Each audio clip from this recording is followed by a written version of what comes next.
All right.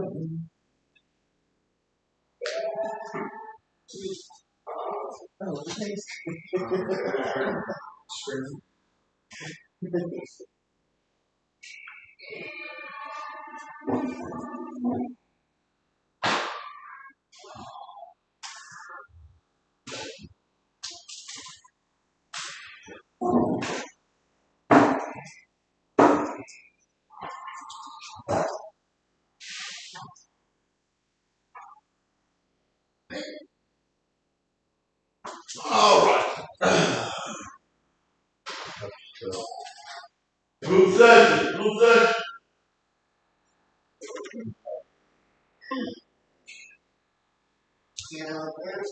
Group session, group session.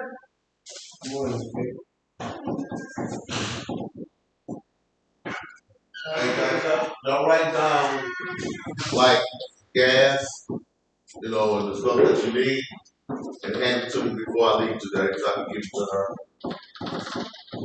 Yo. Group session, go, group session. Group session, gentlemen, group session.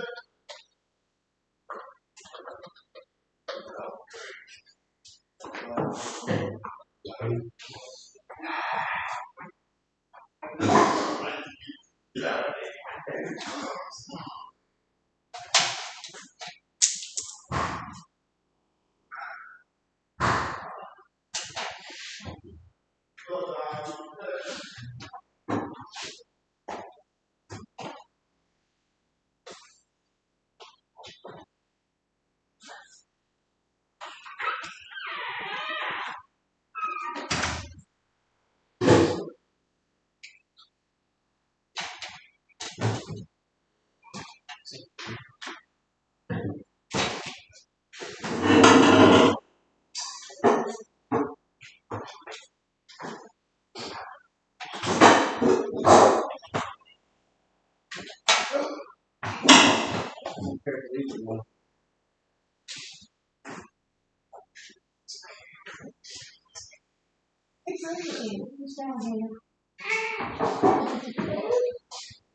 All righty then. Good morning. How everybody is doing?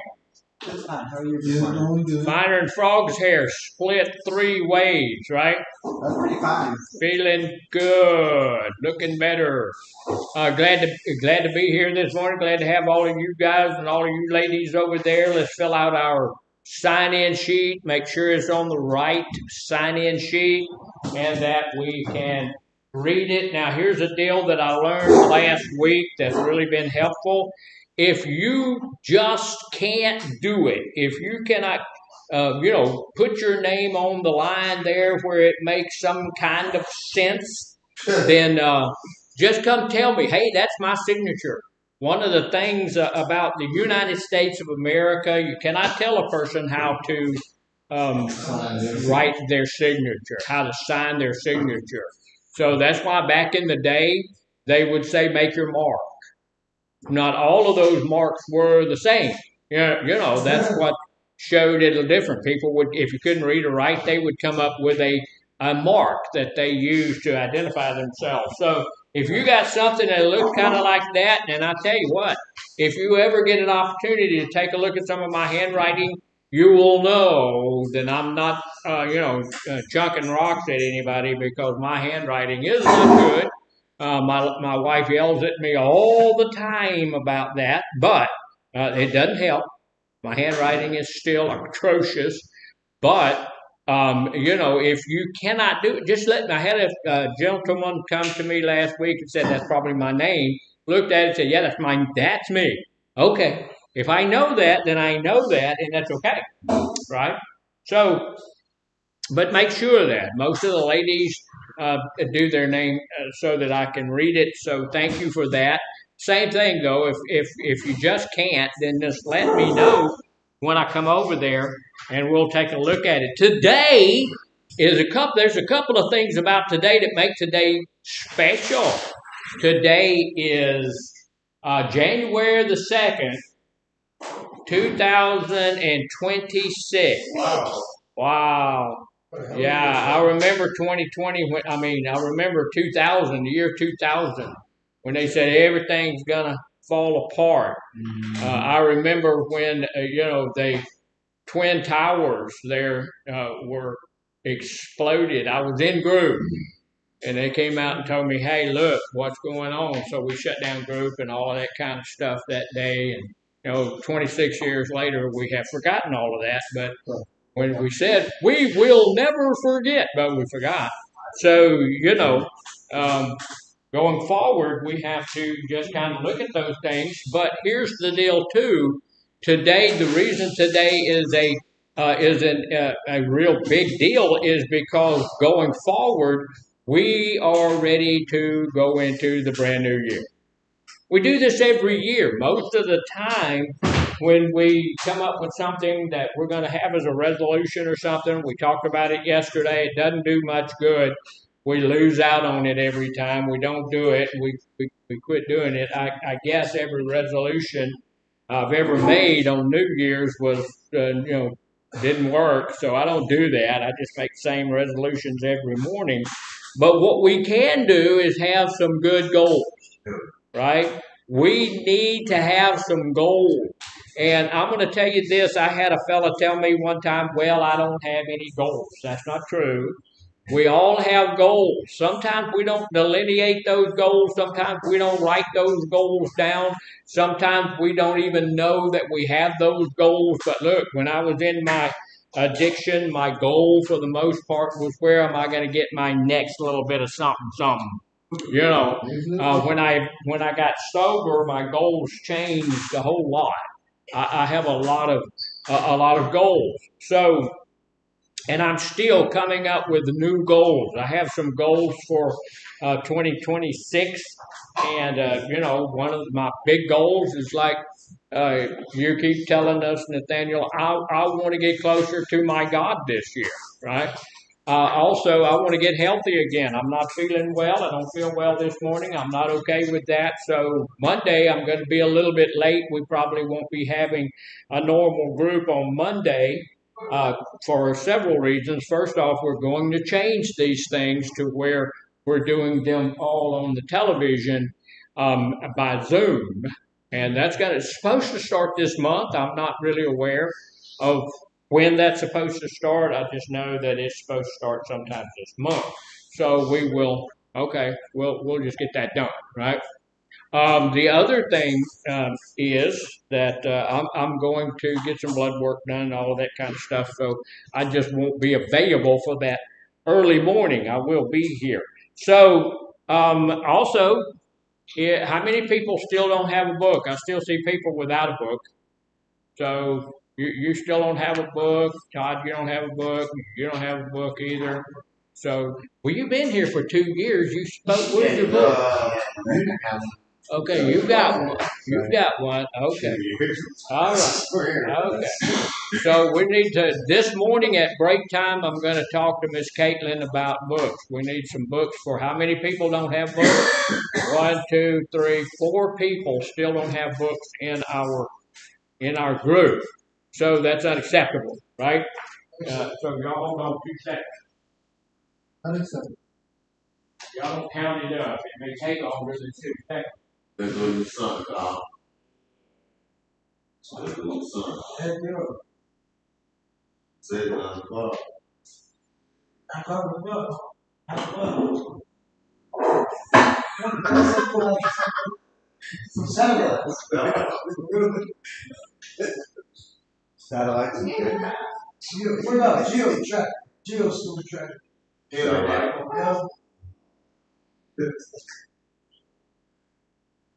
Too bad they got out there that ice wall.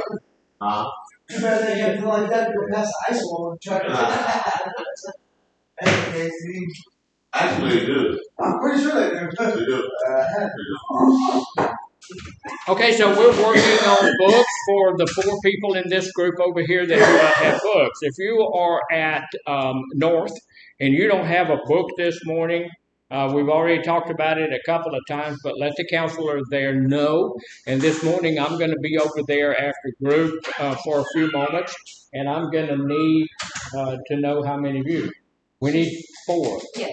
We need 4 of the books. Yes, sir. We need 4. That means we need that one and 3 more. You know I'm not good at math. Well, I'm helping. She's making them as we speak. As we speak. Yeah. So what we're going to do is just wait. I don't know how long it's going to take, but you know, you have to stand like this when you're waiting. Chris. Put your mouth Don. So thank you, Miss Casey. You did a really magnificent job. We appreciate As you. always. We got 1, and we need so you need to turn to page 21. And usually, the page 21 doesn't have a 21 on it.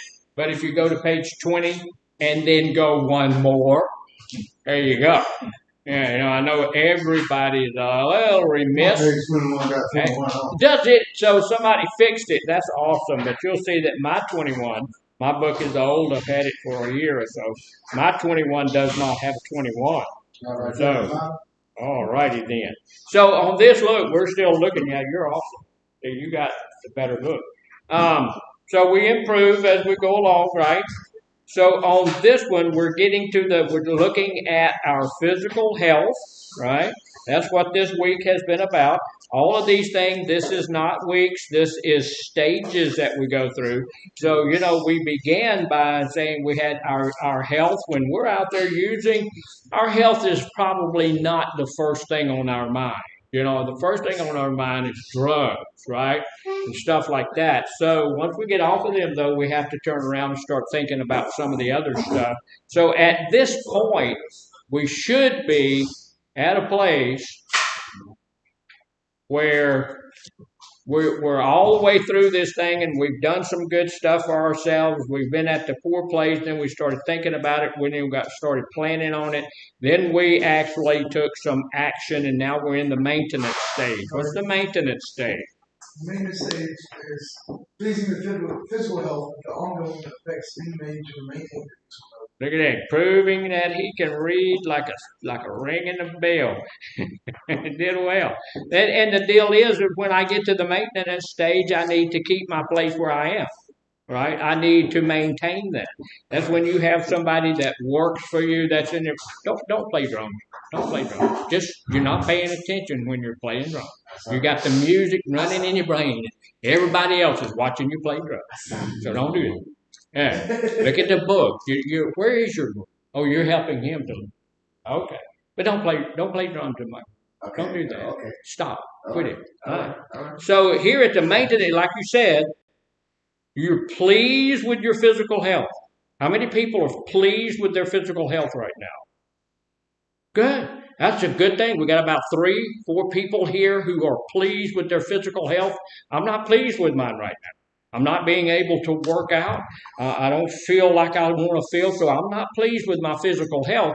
But when I get it to that place where I want it to be, I want to maintain that.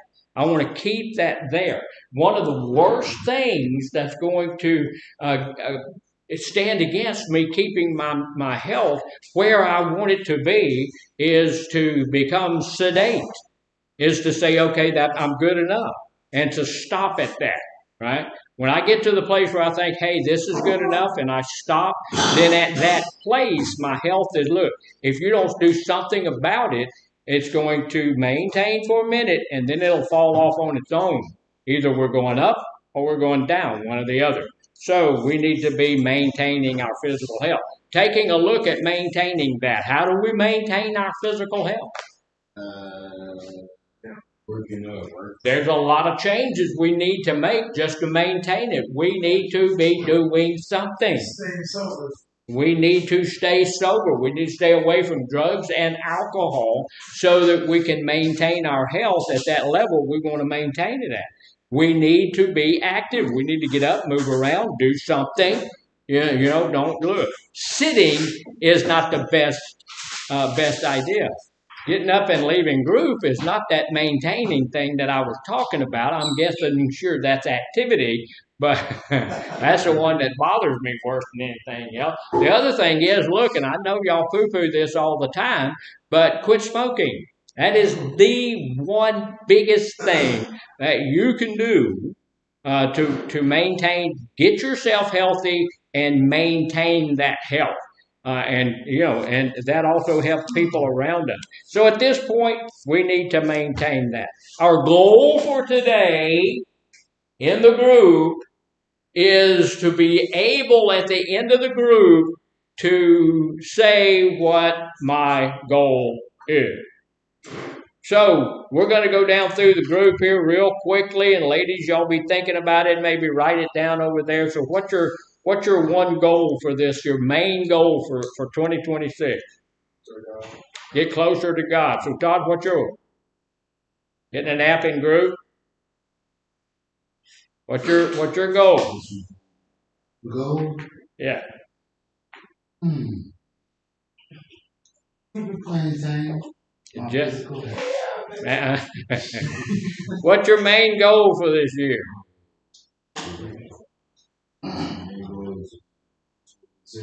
Oh, that's a good goal. Stop smoking. What's your goal? Just keep peace. Keep what? Keep peace. Peace. Okay. All right. Yeah, and that's a good thing. Keeping the peace. I want to be peaceful in my life. I pray every morning and thank God for grace and mercy and peace. And grace is how God. That's what God used to save my immortal soul. Mercy is what keeps it in place, and peace is His peace, not my peace, which is beyond human understanding, and that's what keeps it together. So, did he decide to leave? Just left? Okay. So, and when you leave group like that, it's disruptive a little bit, but you also get written up. So, and you have to come to my office, sit down, and tell me why you did that. So that's not a good plan. So, what's your goal? My goal, there's two of them, is to quit smoking and to work towards independence. Quit smoking and to work toward independence. Okay, those are good goals. What about? Kicking butt. Say it again. Kicking butt. Kicking butt at kicking butt. So what that tells me, my goal is to be protective of my butt when he's around. Because his goal is to kick somebody. Okay. Well, it's a goal. What's your goal? Learn how to navigate the world without running.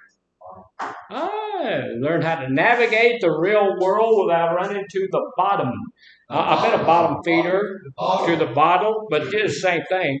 To the bottom. I don't hear well. So, I don't put on my hearing aids because I don't look cool with them on. I got to look cool, Self-confidence. Yeah. So, without running to the bottle, the bottle is a bad place. Been there, done that. Also, I've been at the bottom, and the bottom is a bad place, but I just praise God that I did find that. I found that bottom so I could turn around. What you go? Honestly, man, I want to obtain my first ever job license. Okay. I never had one. You never had driver's license. Okay. Gonna get his driver's license this year. That's a good goal. That's a good thing. We need to have those. So what? Say it again. Get a job, and go get more jobs. Yeah. Oh yeah. Absolutely. What's your goal? Be a better role model. To be a better role model. I think that's a magnificent goal. It is. Sure. So, what's yours? And to be more and to be more productive and stay in my sobriety. Okay, a couple of them there. To be more productive and to stay in my sobriety. Both of those are good. And mine is to have more positive thinking. Wants to think more positively. Okay. Staying off of drugs. Staying off of drugs. What a goal. I want to stay off of drugs, and I do. And so, those are all good goals, aren't they? Yeah. Can your goals change? Yeah. Yeah, our goals can change. We need to take a look at those goals, know what they are, and then be prepared to change those goals when they need to be changed. So, here's some things about goals that we're going to go over this morning. And I don't know how the breaks and stuff are going to work. They're all going to work around how I feel about things. So if you can see this, what does that look like? A man going up the stairs. A man going up the stairs. For those of you at North who can't see it very well, that is a magnificent rendition of a man going up the stairs. So he has what? What do you think he has? He has no shoes on, He doesn't have any shoes. and he got that crack pipe in his pocket. He's got what? A crack pipe in his pocket? Well, I don't see that. But he's going up the stairs. He's going up the stairs pretty quickly. I think he's got goals. And he has a goal. What's his goal? He has to get there. To get to the last stairs. To get to that tree right there. Tree. Now, whatever that tree is, it's a blue tree, but his goal is to get to that tree, right? So he has a goal. He has a goal in place, and he's headed in that direction. So what's the first thing you have to do to ensure that you get your goal done? One step at a time. One step at a time. That's a good way to look at it. You know, if you're going to go, somebody wants to go to college. If they want to get a doctorate degree. What do they have to do? One degree at a time. Yeah, they got to finish high school, then they've got to go to get a bachelor's degree, and then a master's degree, and then a doctorate degree, and all of those kinds of things. But you got to do one after the other, right? You can't go and get one before you get the other one. True. You know, you've got to do that. So there's no associate's So, degree? say it again. There's no associate's degree like that? There is an associate's degree, but you don't have to have an associate's degree to get a bachelor's degree. Associate's degree is usually a working degree, Okay. which means you go out to Lamar and you get a degree in mechanics, or you get a degree in carpentry, or you get a degree in HVAC. Marine biologist. Marine biology, I don't know that there's an associate's degree for that. If you go do that, you're going to have to get a bachelor's degree, and then if you're going to be a marine psychologist or biologist, you're going to have to go all the way up and get a doctorate degree in that before you do it. Say it again. I love the ocean. That's what it is. Yeah. So here's the deal. The first thing, if you're going to get to here, the first thing you're going to have to do is do like this guy and start. That sounds so what? That sounds so trite and all of that stuff. We all know that. But do you know how many people who have goals to do great and magnificent and wonderful things who are still sitting at the house? I talk to people all the time. Talked to a guy not too long ago.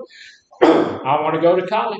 Right. Okay. When are you gonna start? Don't know.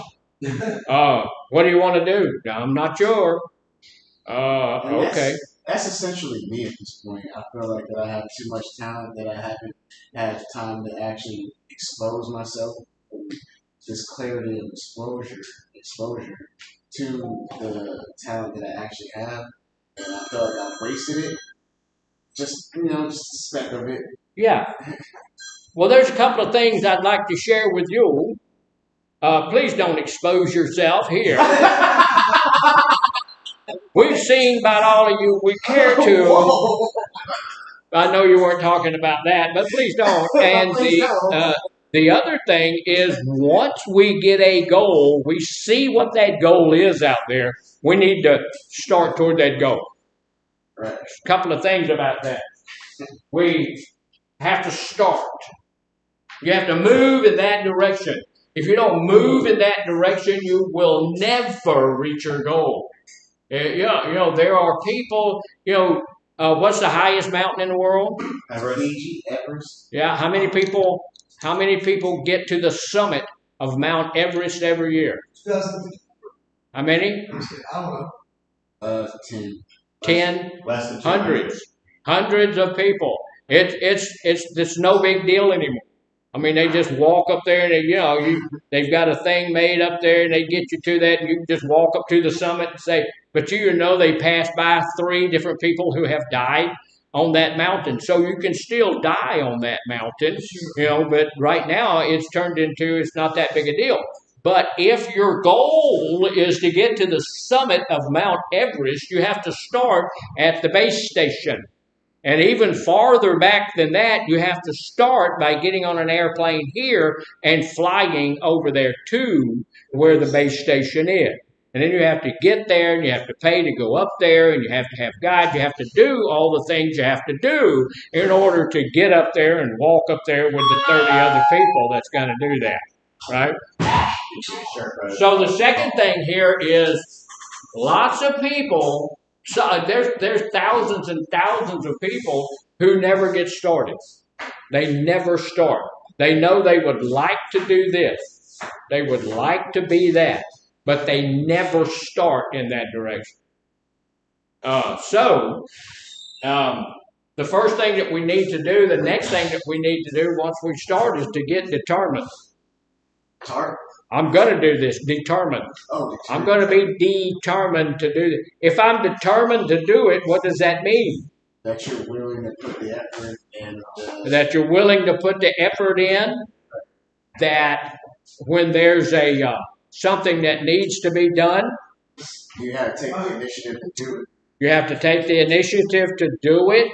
When something jumps up in your face, when something stops you, you're not going to let that barrier be something that's going to keep you from heading toward your goal. Here's one thing that I can tell you. It's not always easy. Not easy. If you've been to school, if you've been to college for a minute. Maybe it's easier to pick up my medicine. Absolutely. Yeah, absolutely. Let me know where I'm going. Thank you. It's not easy. There's money. I remember that I was going to school with a friend of mine who, y'all remember that little Mexican restaurant where you raised a flag up when you needed something and they would come and bring you something? I don't remember what that is, what restaurant that is. But I don't know. But he would go there and he would raise that thing up. What is it? Ponchos or something. But he would, it's all you can eat. So he would eat everything he could, and then he would he would put biscuits and stuff that came with the meal in his pocket and stuff so that he could, this helped him to get through college because it was costly to do all those kinds of things. So I need to get determined. I need to think about what I'm thinking about before I get started. I need to know that this is not going to be that easy. That there are going to be some things that are going to try to get in my way. There are going to be barriers that I need to get around. But I need to understand also that I can get around those barriers. That's why I need to say what I want and not what I have. When I'm headed toward that goal, I need to be talking to myself with good, positive self-talk instead of negative self-talk. I've talked to so many kids who've told me I can't do it. So what do I tell them? When they tell me, well, I can't do it, what do I tell them? What's that? Pretty close like that. I tell them, yeah, you're right. Yeah, you're right. You can't do it. If you say you can, you can. If you say you can't, you can't. You're right on both instances. So you can't do it, you can't do it. So here's the deal. We need to be at a place as we're going toward our goal that we keep it up. What if I fail a course? That's part of success. You take it again. You can take it again. Go back, take it again, do some more study, and you can retake the course and do all of that kind of stuff. And then here, what if you get really close to your goal, but you're not exactly at your goal? Don't stop. You know, Keep Don't going. stop. Almost there. Don't stop here. That's not your goal. Right. Don't lose sight of what your goal is.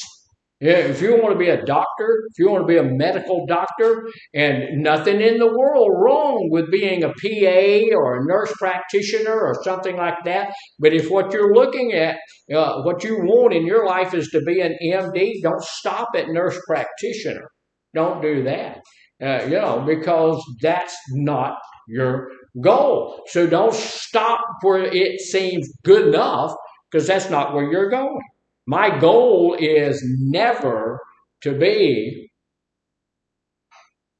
Sorry.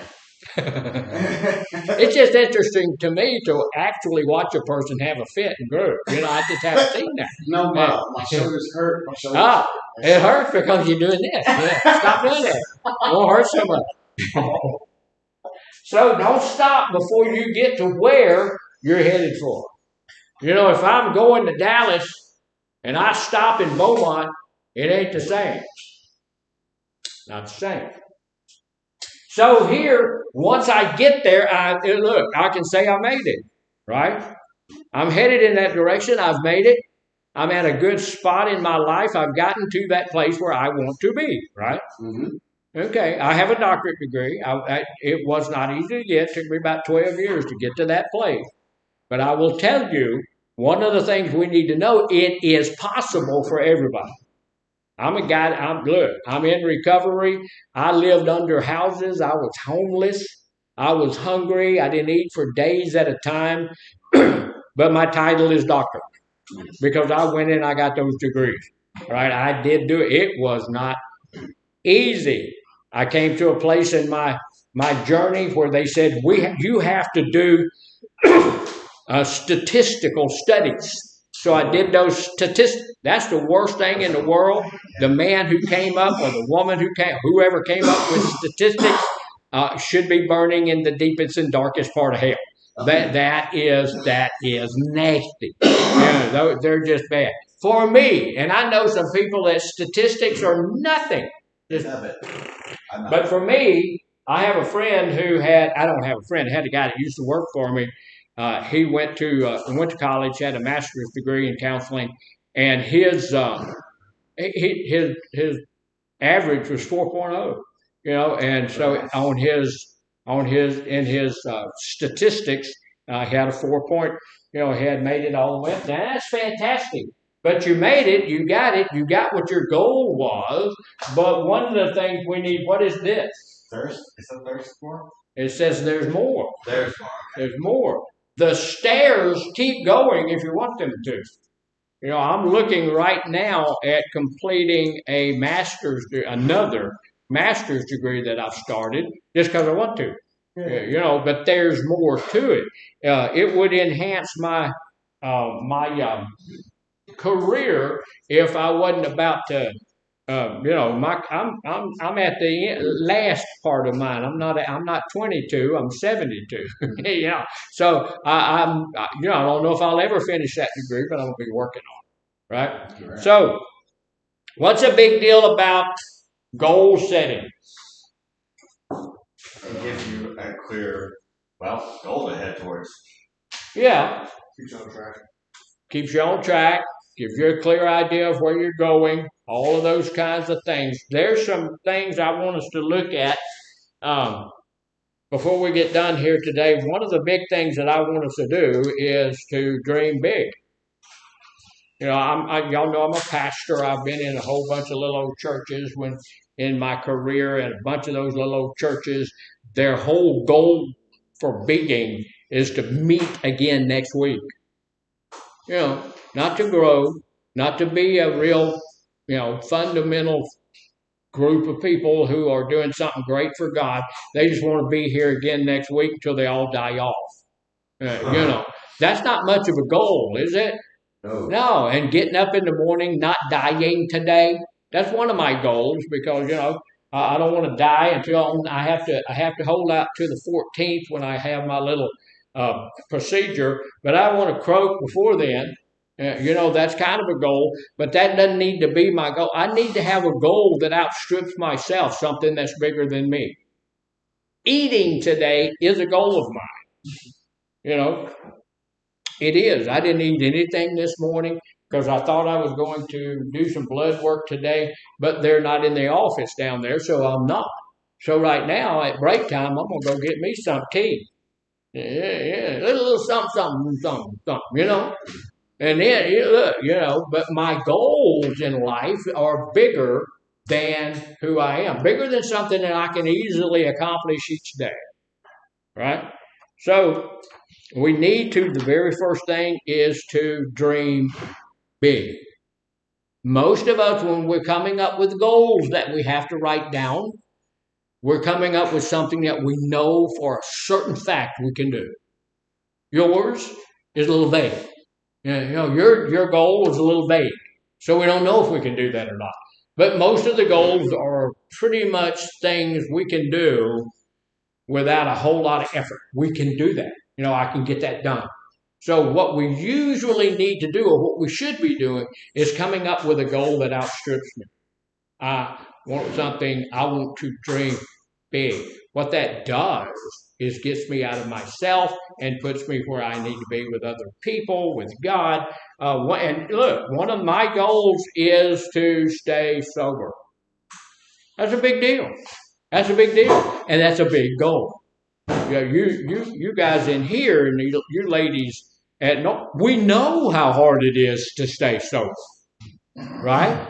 We know sometimes that's the hardest thing in the world. That 30 minutes before I used last time was the hardest 30 minutes in my life, right? And so that's a big goal for me, is to stay that way, to stay sober. Another thing is, if I'm dreaming big, if I'm dreaming big, then let's see. Let me see what this. Here's how we get to a place where we dream big. We take 5 minutes and we just write down as many items or qualities that you would like to possess in your life, thinking that there are no limitations in what you're going to do. No limitations. You don't have any limits. Yeah, you know, if you want to go to Mars, okay, you want to go to Mars. There's no limits. And at some point, I think we're gonna, if we can manage to keep the United States from being destroyed over the next 50 years, we're gonna go. We'll be on Mars. You know, you're gonna. Yeah. So if you want to go to Mars, you're gonna have to, you know, get prepared to do that. No limitations. Think big. So. One of the things that we need to do is get to the place where we can accept some of the stuff that we write down. What do you believe that in your life will never happen? What do you believe will never happen? Is there anything in your life that will never happen? There's some things in my life that will never happen. I'm telling you right now, put a gun to my head, things in my life never going to happen. I will never deny the Lord Jesus Christ. You're going to lose your job. Don't give a flying flip. Ain't worth my relationship with the Lord Jesus. You're going to lose some friends. I ain't got friends like that. Okay? I saw a guy. I'm not gonna talk about it. But anyway, so if you believe something will never happen, will that keep you from getting to that place? No. It can. Well, It can. That's why we need to watch a negative self-talk. If I'm walking around saying I can't do it, it'll never happen, and all of that kind of stuff, we need to shut up. We need to stop telling ourselves, you know, you're going to have plenty of people in your life to tell you you're worthless, low down, no count, no good for nothing, piece of slime. You're going to have people telling you that your whole life. Look who we are. And people have already told me that more than one time, and people still tell me that, you know. So people will always help you when you want to get some negativity going on in your life. So you don't need to be helping those who are trying to be negative in your life. If there's no one else, you need to be the one positive influence in your own life. Just let him sleep. Let him sleep. He got his eyes closed. If you look asleep, you sleep. So, you know, go ahead, take a nap. Yeah, it's just, Say it again. Who are negative? Yeah, no, I can say negative things about you. I don't want you saying negative things about yourself. But when you got your head down, your eyes closed, and snoring, you're sleeping in my book. And so that's good enough for me. So if you can't stay awake, I apologize for being boring. And so we'll see you after class in the group in my office. We'll talk about ways that I could be less boring to keep you awake. So. What is it that you believe? And I'm serious. We have a meeting coming because you're going to get written up. We're going to sleep in groups. So what do you believe you're not worthy of? What is there out there that you, as a human being, don't deserve? Do you not deserve to have the best in life? Do you not deserve to have the honors that come with having the best stuff in the life? Are you one of those folks that don't deserve a new car? Do you not deserve a nice house? Do you not deserve good educational benefits? Do you not deserve those? What is it in your life that you don't deserve? Do you not deserve as much as the other person? I think we do. It doesn't matter how tall you are, what color your skin is, what country you come from. Everybody has, the Bible tells us that we're all same. Men and women are all the same in the eyes of God. So, there's no difference. Now, we need to also understand what is it that we really care about. When I'm dreaming big, what do I really, really care about? Am I really concerned about what other people think of me? Well, to some, we shouldn't be a whole lot, but I do to some extent. I'm one of those people. I'm kind of like a people pleaser. I really want people to like me. I do. I want people to say, man, you are the cat's meow. I want people to like me. I don't want to be, I don't want to be one of those people that I do things, say things that make people not like me. So I try to go the other way. I try to have the fruit of the Spirit working through me. And that's love, joy, peace, long-suffering, kindness, goodness, gentleness, self-control. I like to have all of that working through me. Sometimes, it don't work as well as it should. But I need to know what I really care about. Yeah, I think it is your morals and Morals and yourself. and yeah. He said I should be really caring about my moral standing, who I really am. Morally speaking, I'm not going to use drugs. It's not morally correct. Right? This is supposed to be the temple of God. So I'm not going to put anything in here that's not good for it. This is also, this is the temple of God, so that means I'm not smoking. Do I still do crappy stuff oh yeah. I eat the wrong stuff. I drink the wrong stuff. I do stuff that's not good. I don't use any drugs or alcohol. Don't use any cigarettes or anything like that. I do. The other day I had a hamburger. I know. That is, oh my God. And that's horrible. It's terrible. I've been watching how McDonald's makes their food. I will never eat anything from that place ever. Ever. I watched how they made chicken McNuggets. That ain't chicken. It has that has chicken bones in it and chicken broth and chicken, I mean, oh my God. Yes. I worked at McDonald's after I worked at McDonald's and they changed a lot. Yeah, they have back when they first started. They had 3 ingredients in their French fries. Now they have 17. I was gonna say, I worked at McDonald's recently, and the French fries, there's like a coating on them. Yeah. I don't know what it is. And that's just here in the United States because we're dumb enough to eat it. In Canada, they have the French fries have 3 ingredients: potatoes, salt, and you leaving. Oh yeah. Don't ever think about going to the potty before group. Don't do that. Hold it. So if you hold it, see, when you get to group, they give you a good excuse for bad behavior. I went before. Drink a lot of water. Don't go to the bathroom. Turn a little blue in the face. Yeah, yeah. All right, so here's the deal. There are some things that we have to look at when we're dreaming big. If I'm going to go to college, I'm going to go do this, I'm going to get in good health, I'm going to do all of those kinds of things. When I need to categorize some of the things, what am I going to do? First, I'm going to have to look at finances.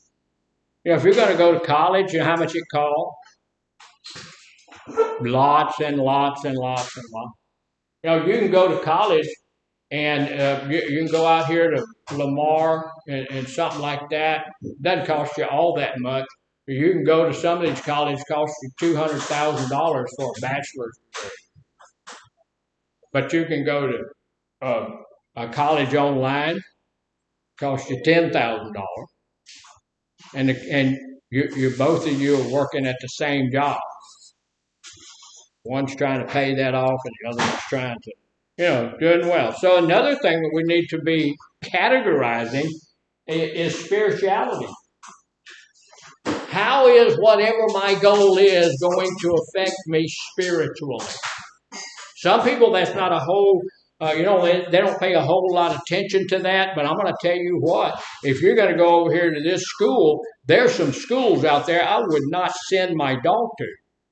There's some colleges out there that are teaching trash, and when your kid goes to that school and they come back, their whole lives are changed. Their whole outlook has changed. The whole spiritual, moral compass has been destroyed. So that school's not doing what I'm paying them to do, and those people should be, held accountable for that. So I'm going to look, is that school going to do something, or is that situation going to do something that's going to bother me? And like you said, my moral compass is going to be done something different to it. And what's going to happen? I'm not flipping anything. I don't want to do that. Also, I'm going to make sure I'm healthy enough to do it. Yeah, I got to go to this little thing on the 14th, and the whole reasoning behind that is see where my health is. If I go in there and they say, hey, you're going to die in three months, probably y'all think I'll be back to work on the 15th? Probably not. No, not going to happen. So I need to know, and we all need to know, is that going to be okay for me in my health?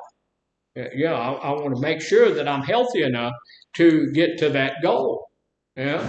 If you want to be a pilot, guess what first thing you have to do if you want to be a pilot? You have to have eyes. You have to have eyes that are in good working order. To a certain thing. Well, you have to have eyes that can be corrected to 20/20. You don't have to have, you can be a deaf pilot. They don't worry about your hearing at all. You can be a deaf pilot, which is weird to me. Because you'd have to have somebody else with you, because you have to communicate with the tower and all of that kind of stuff. But the first thing you have to do, you take a check ride. You get up and you take a flight just to see if this is what you want to do. My son wanted to be a pilot, so it's okay. So we put him in an airplane. He came back down and said, that's it, I'll never get another one. I've changed my mind. So he went up there in a little 150 or whatever it was, and they went, He said, no, I ain't doing it. I took my first check ride. It was great. It was wonderful. The guy said, you have the control. We had a ball. But the very first thing you have to do after you take that check ride is go to a doctor.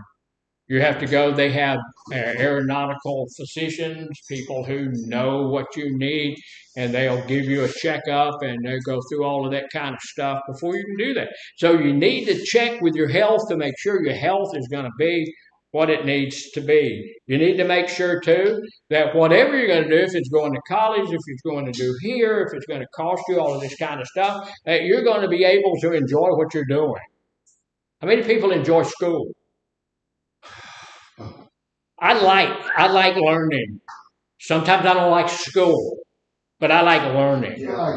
Yeah. I was at, I never went to Lamar, but I have gone out to Lamar to do some teaching and stuff, and I don't care for Lamar. And if you have a degree from Lamar, I apologize, but I have had people come to work for me that had bachelor's degrees from Lamar who couldn't do anything, they couldn't spell. I had a lady that came from out there, and I went through an assessment that she did, 83 misspelled words. I sent it back to her. It came back after she had corrected it with 42 misspelled words. So, and that's crazy. That's if you can't spell, learn how to. If it has a little red mark, it ain't right. And the computer will tell you. You don't have to fake. The computer will tell you that's not right. How do you spell it? And the computer will do it for you. So you need to learn. I'm not the greatest speller in the world, but I'm pretty good feller. I can spell some of that stuff, but sometimes I had a lady tell me not too long ago. I turned something into her, and she said, "You have a doctorate degree, and you can't spell whatever that word was." I said, Not today. "Yeah." I did. I taught myself how to type because I was typing like that, and I had a lady who had a master's degree in speech therapy, and I'm doing this, and she said, "Let me tell you something, Doc. You are not my counselor." I said, "Okay." She said, "I will not have a counselor who can't type." So I went online, got me some stuff, taught myself. Now I type 80 words a minute now, but it took me. Yeah, I had to figure out how to do it. So you got to make sure that you've got transportation. If I can't get to where I need to get what I need to get, then I can't get it, right? So I need to know that I've got a way to get there, even if it's somebody else.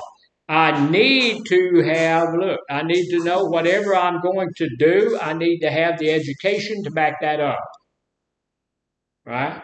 If I'm going to go to college, like somebody said, you have to go to this level, to that level, to that level, right? All right. So we have about 1,000 other things to do, and we're going to do those. But right at this point, we're going to go ahead and take a quick break. We'll get back about 15 minutes after. Take us a good long break today, and we'll get back, but not right now. I'm sweating like a pig. Sweating like a pig.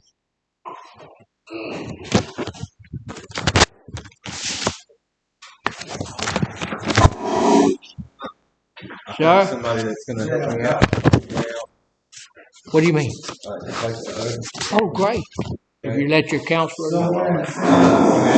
Oh, good dude. Never know. I was in house and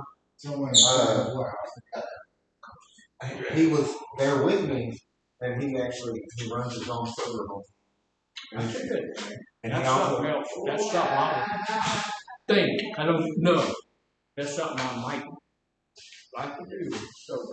Yeah. He's real serious about it. I was telling him about when I was in school. And all that. And like you said, like doing online stuff. Yeah, I do it online. I don't.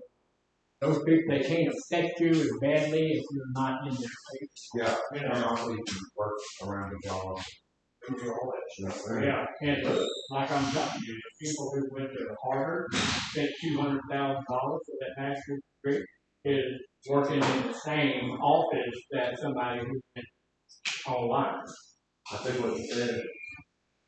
Got in the play. Good. All about his call life.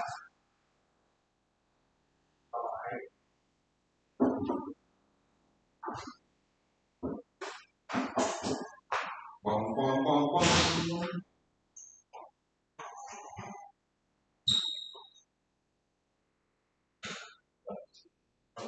Hear me? Hear me? God, hear me.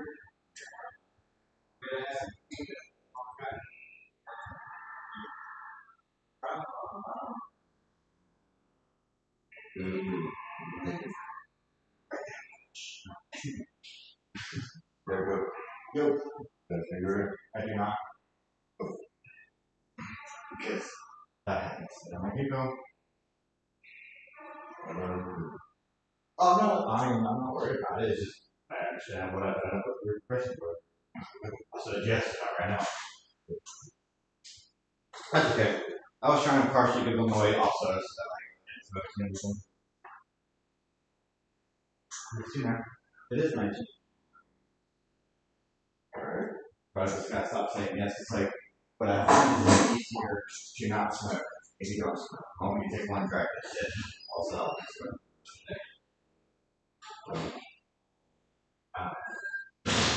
I'm not saying you have to come turkey anything, but like, you know, the seed of putting anything, you know, not even once.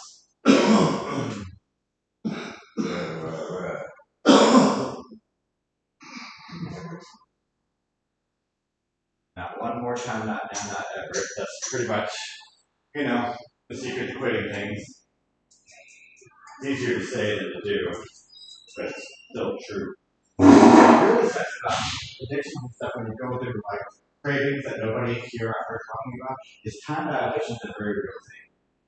You know, that's why like sometimes under certain circumstances, 30 seconds can feel like 3 hours. Or if you touch something that hurts and it's really hot once, it feels forever. You know? So when you're going through a hard craving, you just can make it drink for cigarettes specifically. That lasts about 3 minutes. That's great. You can just pull out a timer or something to ground you. How long it's actually it helps. Or swirl it off into something else and not going, well, I need cigarette. Dude, focus on this. Yeah.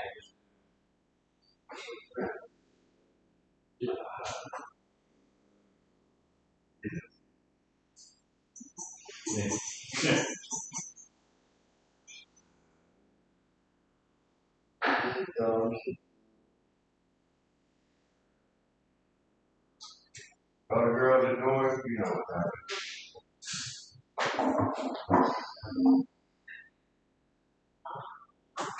Yeah, that's a day to play.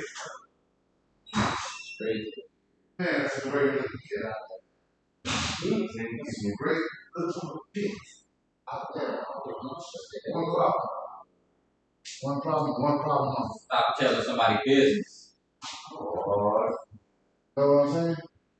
That's a great looking kid out there. That's one problem. No separation between North don't have to shut up. and what you need to do. We have a half wall. Yeah, there's a half wall between that pine box for me go. Doors sit down good, stop on their own. Everything concealed, good, there you go. There you go. Hey, they have a separation, 5 boxes. At all. At all. All will out. No, back over, not over. Fire will jump straight to your ashes will blow straight to your meat.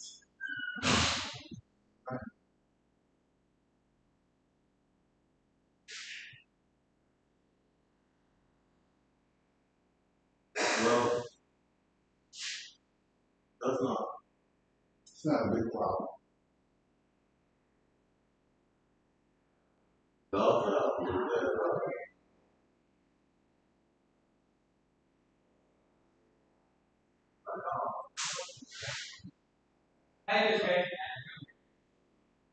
That when you barbecue, actually. when you barbecue, you actually, if you use charcoal, you're actually use the carcinogen that goes into the meat that you eat. Yeah. People don't know that. You're actually putting the carcinogen. Every time you get a barbecue, that's carcinogen. You're actually putting Is that a good thing or bad thing? bad. You don't want to get causes cancer. Okay. Barbecuing causes cancer. Barbecuing causes cancer. They ain't gonna tell you that. No. When you use charcoal, so you take the wood and you burn it down to this product that's already burned. So how about the wood? That's what it's coming from the wood itself. Does the cancer come from the wood too? Not just the charcoal? Charcoal is the wood. Oh, okay. When you I thought burn you down meant the actually wood, like little charcoal. you see charcoal all over it. Don't think I would.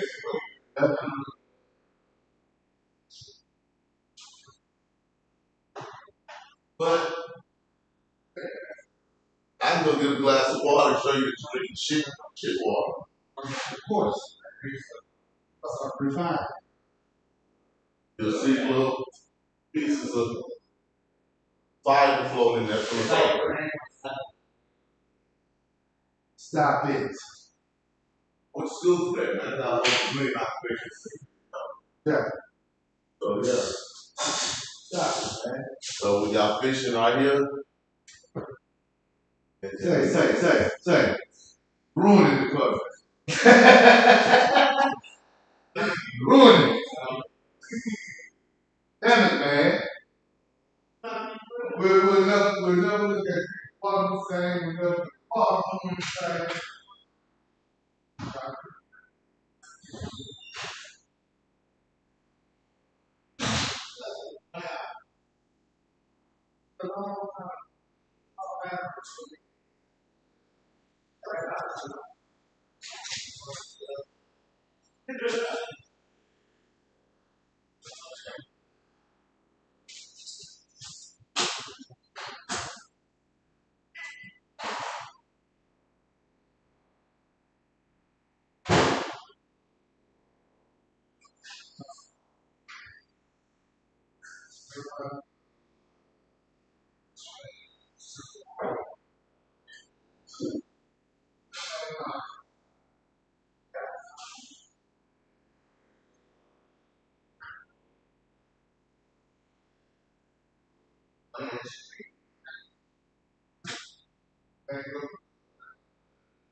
I fucking said it.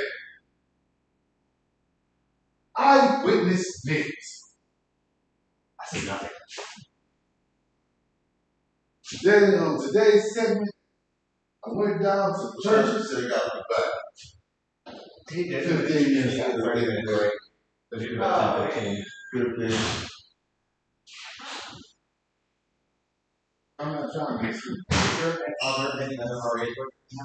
No. Man, you're not that good in her, so that little bit of you made it good. 24 hours each year. That's not the most. I'm trying to sleep. Hey! Gotcha.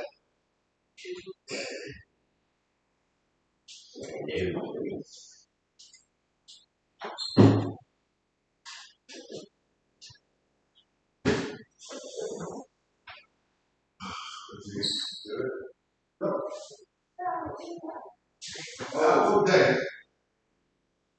Keeps the doctor away. Keep him away, Mom, away. I'm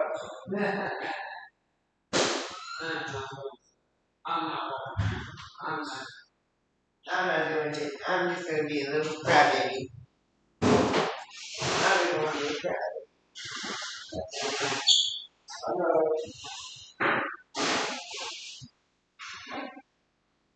I know.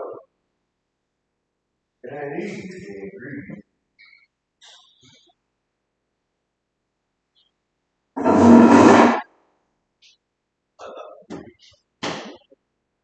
Look, And when you can sell it, it's good. for the truck. And it's good. I got it. Yeah, one place. And it was very sell it. And you know, that's the first thing.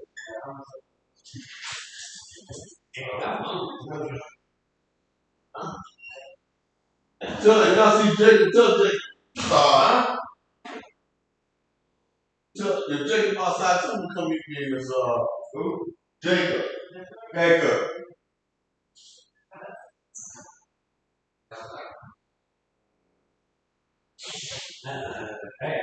Jacob.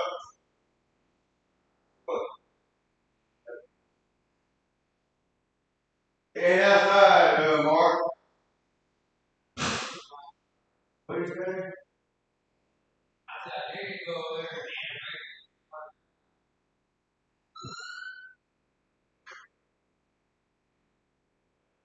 Hey, brother.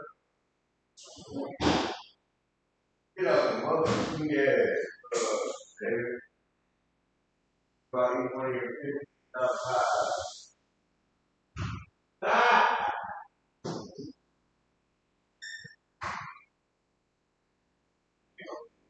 $15 pie. How much it cost to make that pie? This pie. A little pie mix, look at that.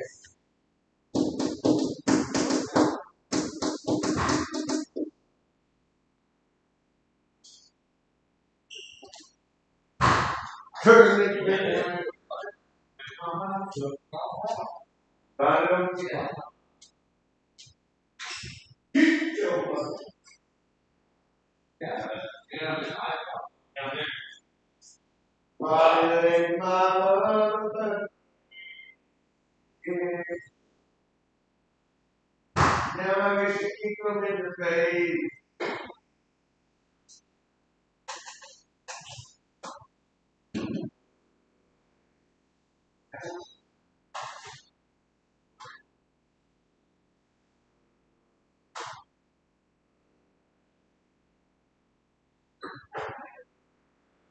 You know right? Or Lord.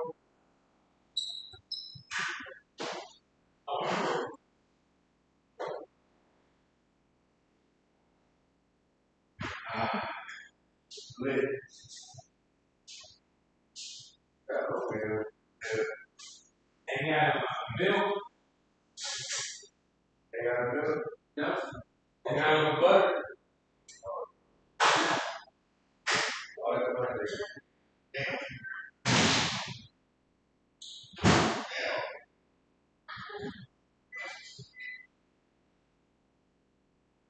I was a baby. I was a baby back. I was in a baby. Yeah.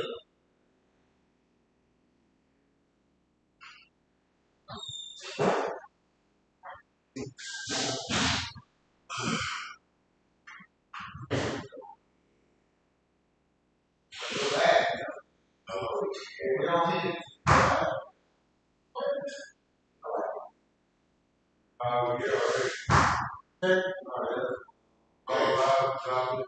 We get already.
All right, let's get ready to turn.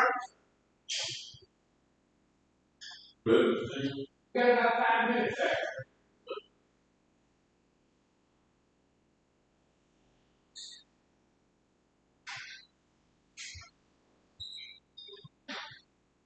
Got 5 minutes, Bill. 5 minutes.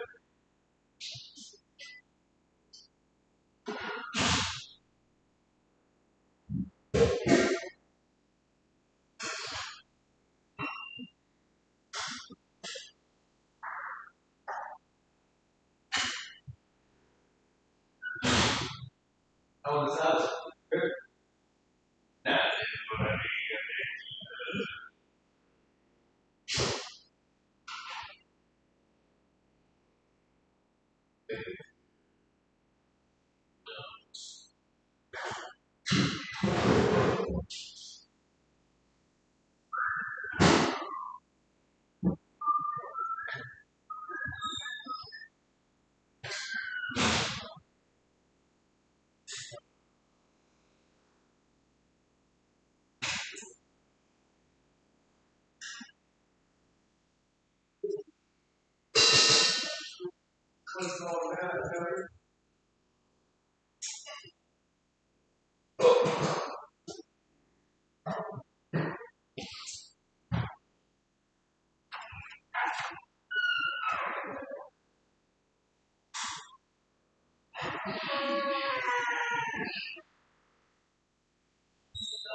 I'm studying. You're in the meeting. Huh? You're in the meeting.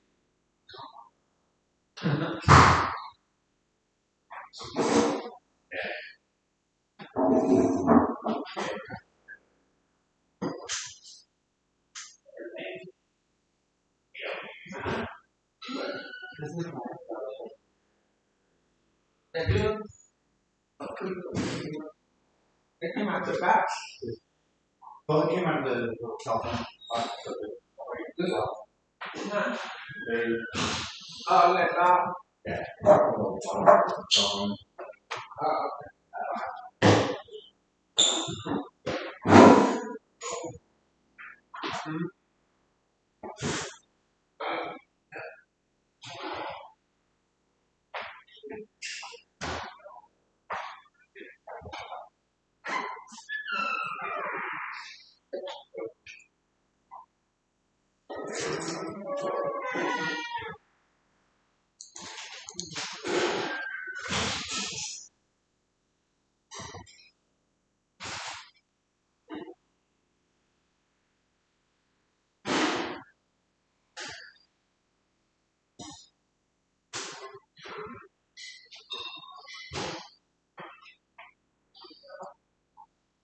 They solid one.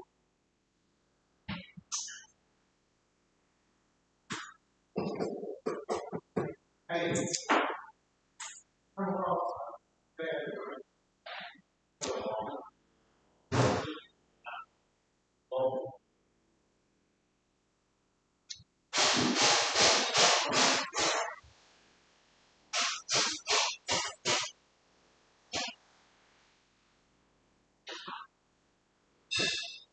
So this class is called Food Career.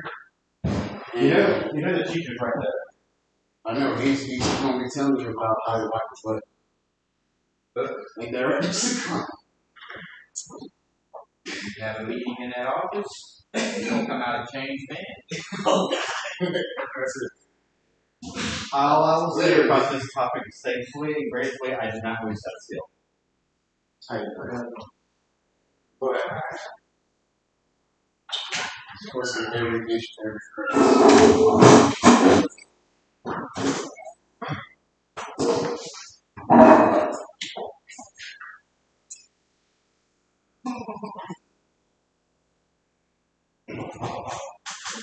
another thing, supposed to relax. Really? Don't do it. Got it again.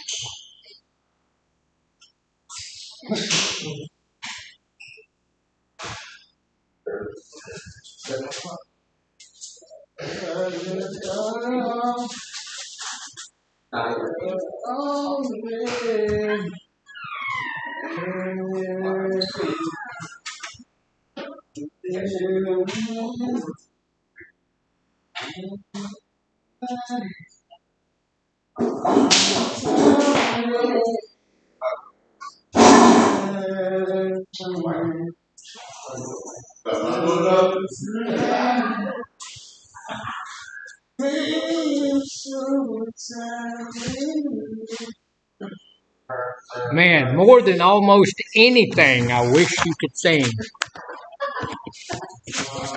I do. I wish you could. I really do.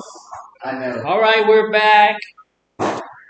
We're not going to stay a long time more, but there's a few things we need to look at about goal setting. Our goals need to be goals that are going to be something that's doable, that we know we can do, but not something that's so easy it makes no sense. To say my goal today is to be able to breathe. Okay, we got that down pretty good. But my goal today is to do something. One of my goals every day is to do something helpful to someone else. That's a good goal. I just want that to happen. I want to be able to do something good for somebody else.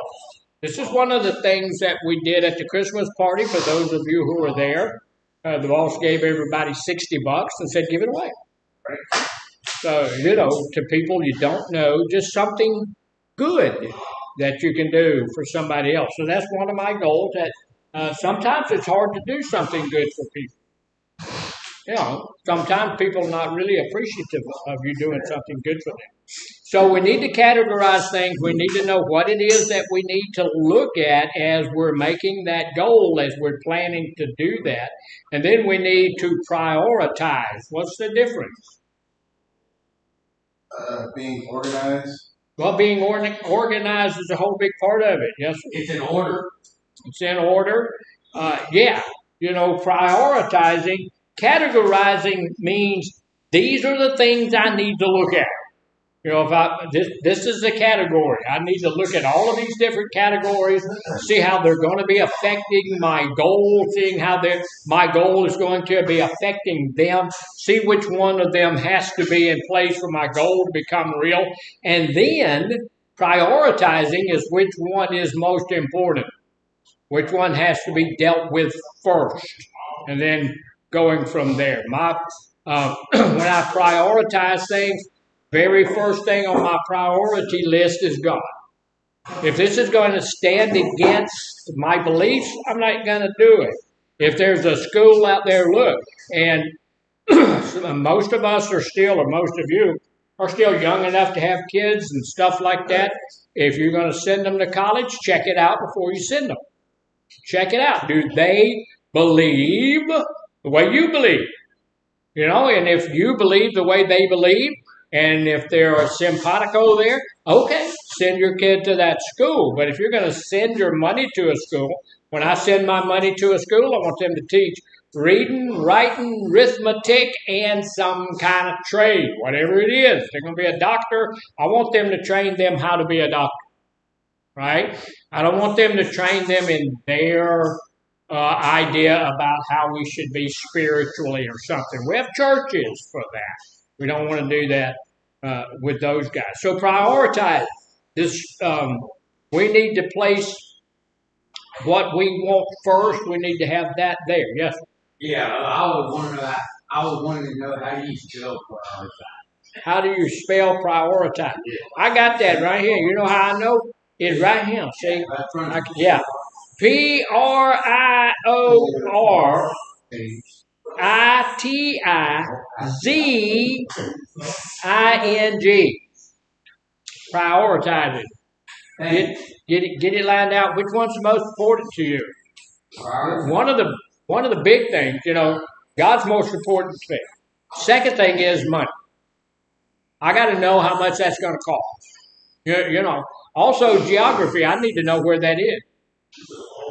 There's so many really good schools and stuff online today that you can do it online. You don't have to go to Cucamonga or something like that. I've looked at a couple of schools that are in England. And, used to in England, college was free. Not anymore. They finally figured out we don't want to be a socialist country, and we just can't keep up to that. So what they did about 10 years ago, they folded it over to, okay, your degree's going to cost $20,000. And, man, they had riots in the streets there for a while. But now you can't get a degree from any of those schools that are in England for less than about $20,000. Well, I'm okay with that. You go, you work, you do what's necessary, and it feels a whole lot different than if somebody gives it to you. Right? All right, so here's the deal. When the next thing is to envision what your goal is. Look, it's just like say what I want, not what I have. It's like positive self-talk. Remember that positive self-talk is not lying to yourself. Positive self-talk is saying out loud what your goal is. So if my goal is to do this, one of my goals is to be a centenarian. Anybody here know what a centenarian is? And somebody that makes lots of damn sense. Say it again. And someone that makes lots of sense. The philosophy that I'm not familiar with. Centenarian, that's when you become 100 years old. Okay. So, if you're 70 years old, what are you? 3/4 centenarian. A septuagenarian. I can't say it now. Septuagenarian. If you're 80 years old, you're an octogenarian. What's a 90-year-old? I don't really know. That sounds as close to it as it, I don't know what 90 years old, but when you get to 100, you're a centenarian. And there's quite a few here, and I'm competitive. So, being competitive, that's why my wife and I have been married for 52 years, because I'm trying to beat everybody else. Yeah. And then, I want to live to be 100, so all of them old women come by and say, oh, Lord. I've already been alive longer than most of you guys. Some of you, my underwear is older than you, so, yeah. So, look, here's the deal. You envision it. You choose one of your goals. Get your goal. This is my goal. This is what I want to be. And then you envision it. Envisioning things makes it real to you. It brings it more into the realm of reality. You say, okay, this is who I'm going to get my bachelor's degree. I'm going to get my associate's degree. I'm going to get my pilot's license. I'm going to get whatever, my driver's license. I'm going to get whatever it is that I need to get, right? And I'm going to have that, and I'm going to be a licensed driver, and I'm going to be this, and I'm going to be all of that. So here's the deal. You close your eyes and just envision you being whatever it is that you want to be. Now, And when you do that in group, you don't do it but a couple seconds. You can't say, I know it sounded like I was snoring, but I was just envisioning, you know. Look, write down every detail of what you would have it. Have that selected item be, and just write down every detail you've got, and then that will help solidify it in your mind. So here's the deal. One of the things I need to do with myself when I'm coming up with some good goals is to impress myself. I don't really have to worry about impressing other people, because I'll tell you what, there are people who are easily impressed. I know a person who is very easily impressed by degrees. And they have hired people because they have the degree, not because they have any good common sense, not because they can do the job. And that's not been a good practice for those people. You know, that just because a person has a master's degree or a doctorate degree doesn't mean they're really good at what they supposedly are going to be doing, right? So if you've got somebody that's really, really good at it and they don't have a degree, they may be better than somebody just because of that. But so I'm not too worried about impressing other people. One of the things I've learned down through my lifetime is that what you think about me is not any of my business. I don't care. It's not my business. You know, I've had people that come tell me, I don't like your grooves. Okay. You know, what's really important is I like my grooves. So, you know, your opinion, I'm going to be here for the next, at least 3 years. You're going to leave in a couple of weeks, so I don't care. Yeah, so I'm not too worried about impressing you. I'm more concerned about impressing myself, right? And so that's what we need to shoot for. What does that mean? I want to be able to look back over the year and say, I've done something great. You know, most of us in here, and I'm hoping all of us in here and all of us at North, we can look back and we say, you know, in 2025, I quit using drugs and alcohol, right? I mean, back in 2025, man, I made a decision that's going to change my whole life. Things are not going to be the same in 2026, right? Because I've stopped putting crap in my body. I've stopped changing my mood because, this is something I really need to do. I'm going to tell you what, that's an impressive thing, isn't it? You think about that. I know how hard addiction is. And to make the conscious decision that I'm not doing any of that anymore, and then when your limbic system comes up and says, to make the conscious decision when your limbic system gets there and starts yelling at you like that to say, no, I'm not. That's a big deal. That's a big deal. That's impressive. It's impressive. So, and when we manage to defeat that thing time and time again, because let me tell you something, if you have an addiction, that thing's going to be around for a while, and it's not going to let you just get by with kicking it out, right? It's like a spouse that's really, really not good. Somebody, a partner in your life, a spouse in your life that's a real butthead, and you can't get rid of them, like that new penny stuff. They keep coming up like an old penny. They're there all the time, and you can't get rid of them. It's kind of like that. But so that addiction is going to be coming back and start tapping you on the shoulder. What do we say about it? It's cunning and it's baffling. Yeah. And so it's got to be coming back. So every time I can defeat that, and I can defeat it, how long does it take to defeat that craving? How long does it take to defeat that limbic system when it comes back after you? 30 minutes and immediate craving. 8 seconds. Takes about 8 seconds for you to say no. Saying yes can destroy your life for the rest of your life, but it takes 8 seconds for you to say no and get that stuff off of your life for the next few minutes. So we need to impress ourselves. The idea behind this is to impress your subconscious mind. This is not just being up on myself and all of that kind of stuff, being egotistical or anything. Our conscious minds say we want this or that. Our conscious mind is always doing that. We want this, we want that. And yet we don't receive what we're wanting because some part of us doesn't buy into whatever it is that we want. Now, this is not just something we came up with, but science has shown that we can rewrite, or rescript our subconscious mind by reprogramming our subconscious mind.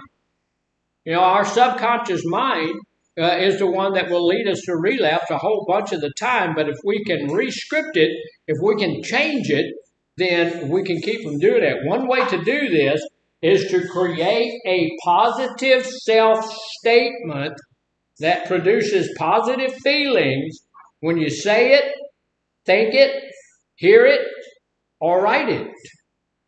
So, some of the things I want to do, I'm going to make me one of those things. I'm going to put that together, that statement, so that I can impress myself. So one of the things I'm not going to do is use words like will, won't, don't, going to, and will be. Why not?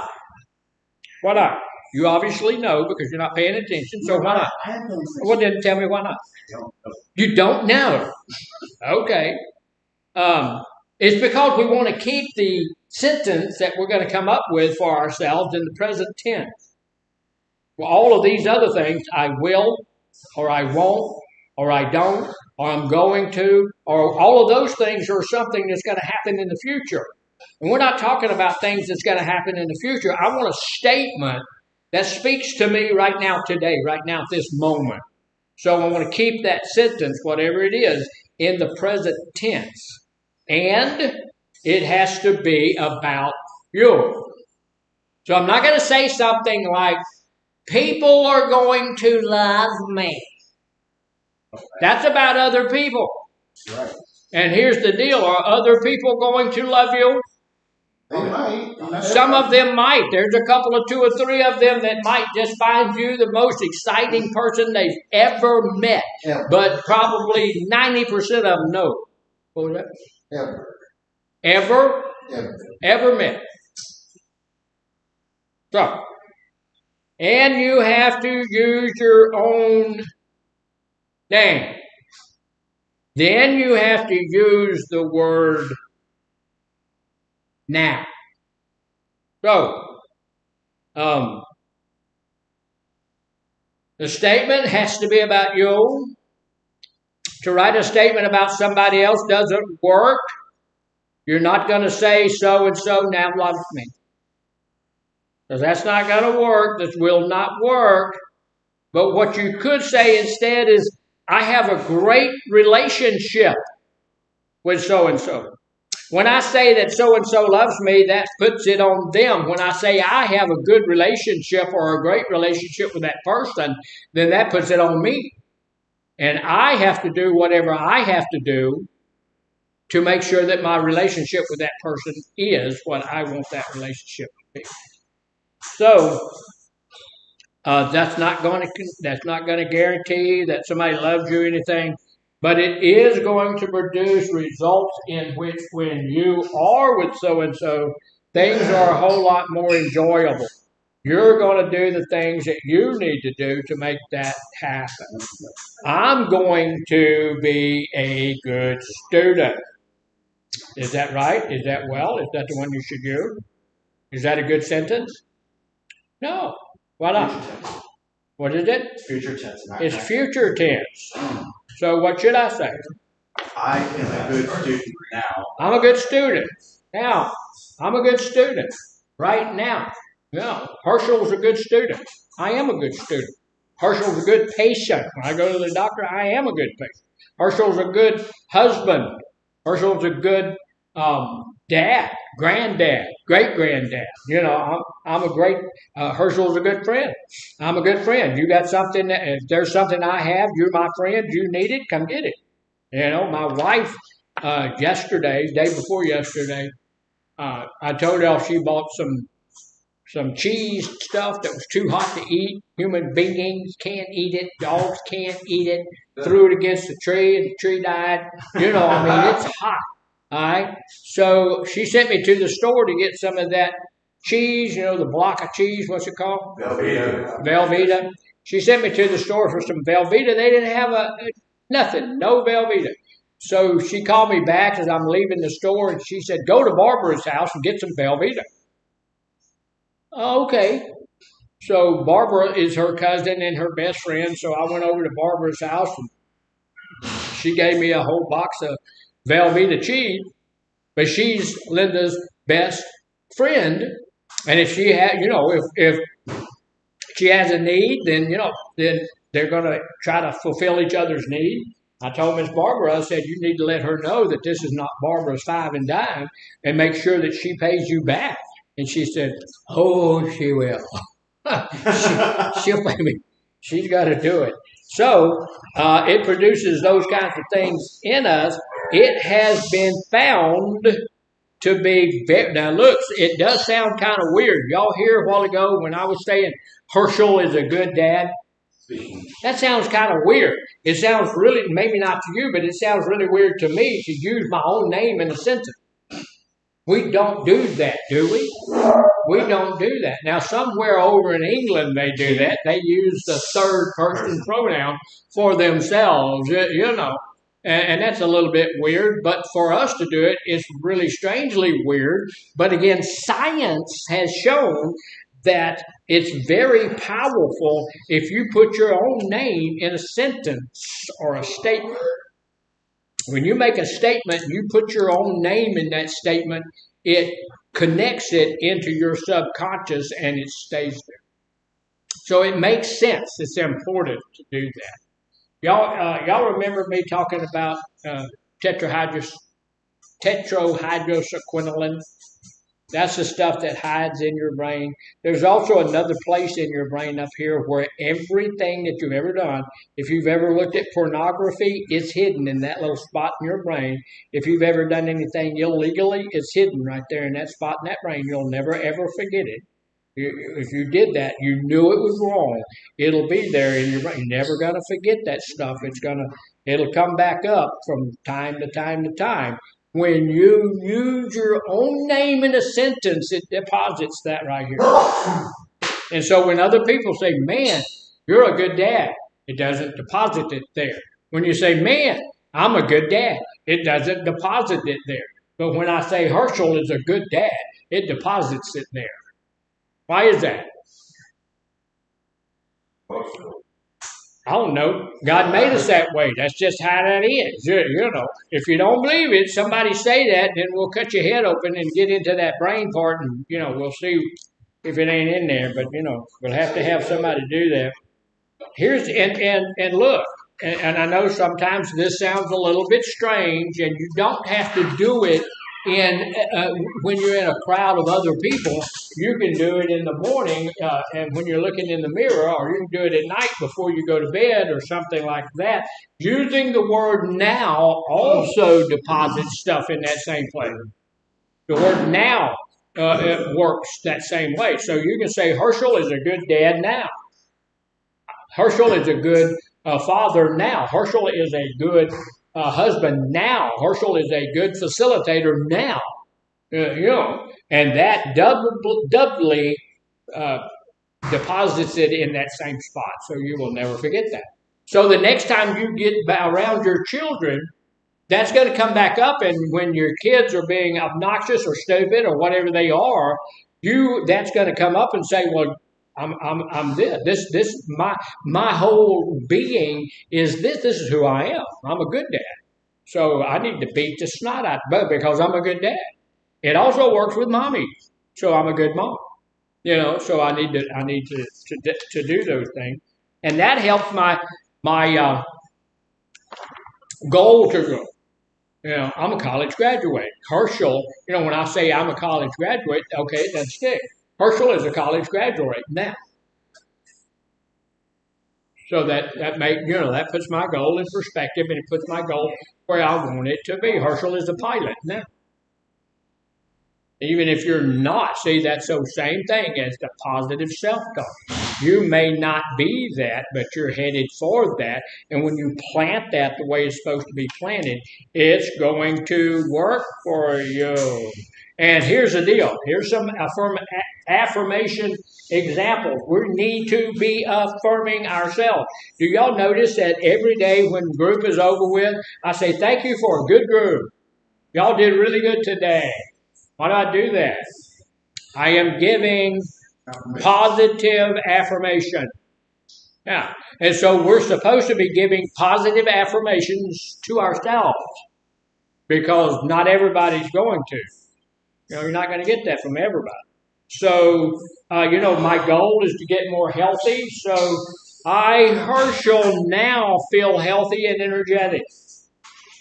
That's a silly sounding sentence, but it's true. I, Herschel, now feel healthy and energetic. I, Herschel, now have a sober support network. Do you have a sober support network? Yeah. So I'm supposed to be telling myself that. I, Herschel, now have a good relationship with whoever you want to have a good relationship with. I, Herschel, have a good relationship with Almighty God. Not because of anything I've done, but because of what my Lord has done. So I, Herschel, have a good relationship with some other people. So if you've been feeling run down and you have one cold after another, that's a really good affirmation for you to have.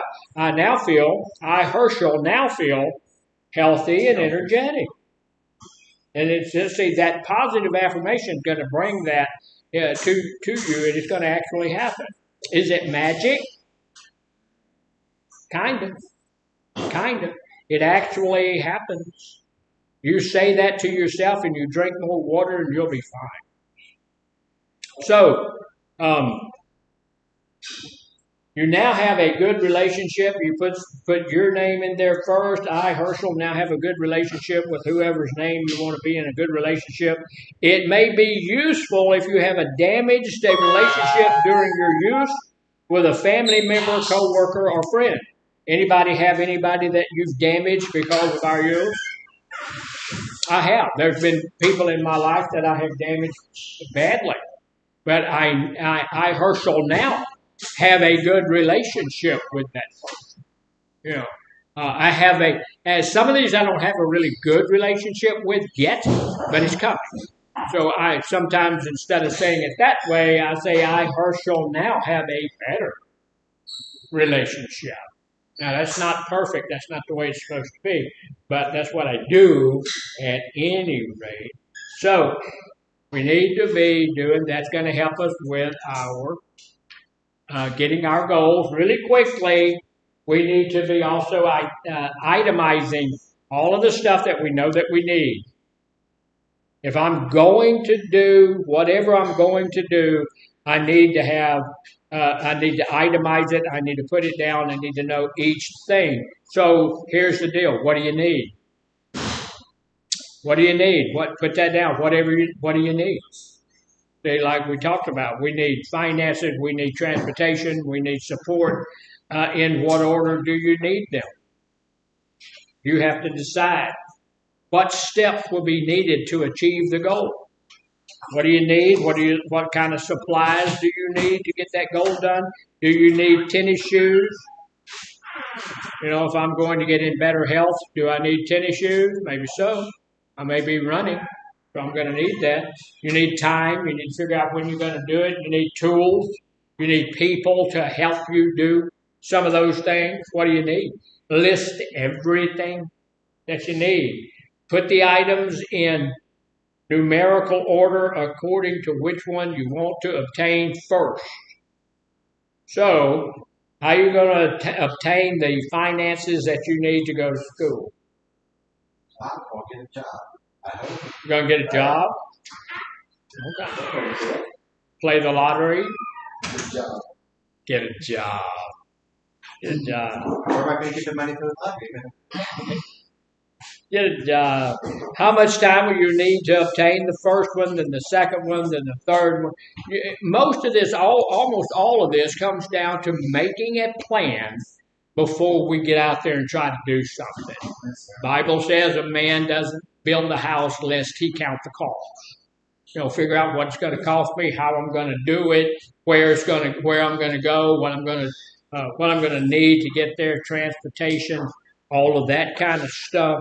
So here's an example, and then we'll probably be through. So if my goal was to walk 3 times per week for 45 minutes per week, I'm going to need to take the following steps. Now, I'm going to tell you it'd be a really good thing. That'd be a really good goal for just about anybody to get into better health. Just to change my health. And that's something that's in my control. That's something that I can do. So, choose the appropriate equipment. In the case that I would need tennis shoes, shorts, long pants, depending on the weather, a t-shirt or a sweatshirt. Get all that together. Know what I got to do. Number 2, I got to find a place to walk. Is every place safe to walk? No. My wife sent me to another friend of hers. For Christmas, she needed some boxes. And her friend said, well, I've got these boxes, so come get them. So she sent me over to get the boxes. So she said, well, if they're not on the front porch, they're right inside the front door. I opened the front door because they weren't on the front porch. They were right inside the door. There was a dog in that house. I'm not afraid of dogs. But this dog, man, with nothing but teeth. And this dog came to eat me. It wanted to kill me. And, y'all know dogs can talk, right? This dog, teeth this long, blood dripping from the teeth. And it's going, I'm going to kill you. I'm going, oh, my God. So I closed the door. Boxes, they ain't worth my life. And as I'm leaving the house, and I'm thinking, I got to find this woman some boxes somewhere because she ain't getting them. Yeah. Those boxes are done. I ain't fooling with those boxes. The lady drives up, and she gets out of her car, and I told her, I said, your dog tried to kill me. Your dog want to kill me. Your dog hate my guts, and your dog won't kill me. She said, oh, that dog won't bite nobody. I said, the problem is, I ain't nobody. So you're going to bite me. And she walked up there and opened the door and why was that? Dog didn't scream at her. Dog came out, sniffed my leg, all this kind of stuff. Dog didn't do anything. Why not? Because it got walked with its owner and saw that you were welcome. Yeah, and the dog was okay, all of that stuff. My goal was to get away and get happy and get off of that porch. Not everywhere you go is safe. Not everywhere you go, there's places here in Beaumont that's just not safe. Not safe. Don't go walking down there. They're not safe. So there are places that's safe. Now, where I come from, there's a school there that will allow you to get on their track, and they have a big old track out there, and just go walk around that track. When I go to the what you got? Oh, it's called Lamar. No, that's not Lamar's. I try not to go. Anyway, if you go out to the mall right over here, they don't open. None of those stores open until about 11:30. So, I go over there sometimes. Our lunch here is at 12 o'clock. So sometimes I leave a little early and I'm going to run over there to get something for somebody. And I go in that mall. There's 300 people just walking. It's climate controlled. It's cool in the summer and warm in the winter. It don't rain in there, and you see a bunch of older people walking around the mall. That's a good thing. It's safe. There's police in there that's keeping the peace and all of that kind of stuff. So that's a really good, safe. As you grow older, you need to walk. That's a good place to do it. And plus, when you get through walking, you can go do some shopping if you want to. But you don't have to. So find a place to walk, maybe a route in the neighborhood or at a local park, at a school track, some of these things. The secret is to get permission, make sure that it's okay. So, there's a fence around that park. There's a fence around that school. So they may not want you in there. So you need to make sure about that. Set up a specific time each day. that you're going to do that. 10 o'clock in the morning, I'm going to walk for 45 minutes, and then I'm going to go home, and then I'm going to come do it again. So let me ask you what this is. You should know, because everybody should be able to tell.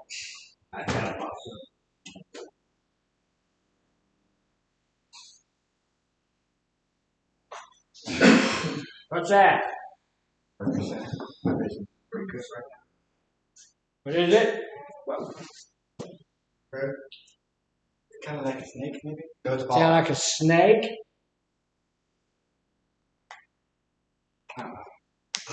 You gotta go look at it if you don't know what it is. Nobody knows what that is?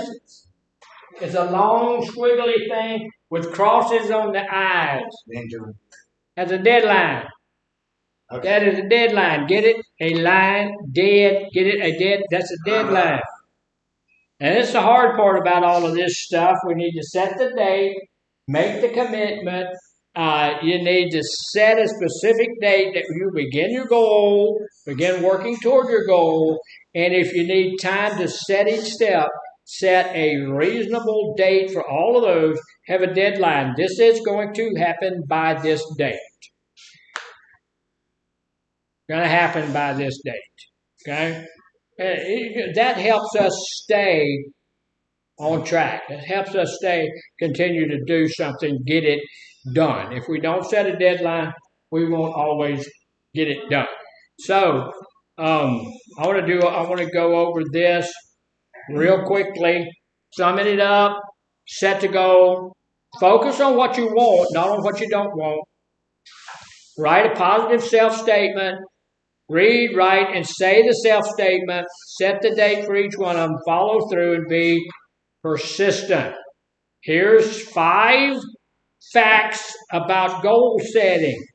We're going to do this very quickly, and then we're going to get done. Your goals need to be specific, realistic. Goals work best. They need to be specific and realistic, and these will work best. When it comes to making a change, people who succeed are those who make realistic, specific goals. It takes time for a change to become an established habit. Just because you want that thing to be a habit in your life, after the first day, first 2 days, it may not be there. You're going to have to give it time. Repeating a goal makes it stick. Say your goal out loud to yourself every day.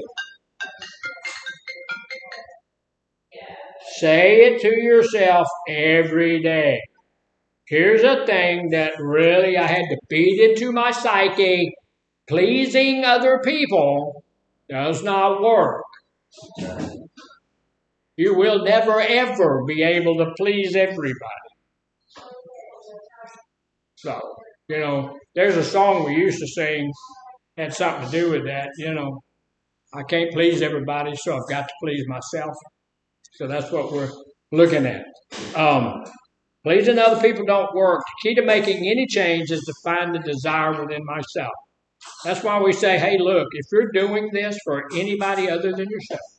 I have a gentleman that I know who he's been sober for about 4 years. But he's doing really well. But he's white-knuckling it. He hates AA. And he said, I said, well, why? His name's Quentin. I said, Quentin, why are you in recovery at all, man? Well, I'm in recovery from my daughter, man. My daughter was playing with me. She got on my chest. And she was sitting there one day and she said, Daddy, I don't want you to get drunk no more. And so I'm in recovery for my daughter. But you ain't got a snowball's chance in Phoenix, Arizona. You can't do this for anybody else. It has to be for you. Now, other people will reap the reward of you doing the right thing in your life, right? But it can't be for grandma. It's got to be for you. And until it gets for you, it ain't going to stick. It's not going to stick. You can't please other people. You got to please yourself. All right. So you have to do it because you want it, not because of a girlfriend, boyfriend, co-parent, or anybody else that wants you to. It'll be harder to stay on track, motivated, if you're doing something out of obligation to somebody else. Now, he may stay sober a long time. But look, his daughter's about 7 years old now, maybe 8. 3 or 4 years from now, she ain't going to be his best friend anymore. She's going to find another best friend. Bubba's going to say, you so pretty, and all of a sudden, Daddy ain't her best friend anymore. So who's going to hold his recovery then? You know, it's got to be for us. Roadblocks do not, this last thing, roadblocks do not mean failure. There will be roadblocks. There will be obstacles. There will be things that go on. Slip-ups are actually part of the learning process as you retrain your brain into a new way of thinking. So, questions, comments, or snide remarks? No snide remarks? All righty then. Thank you.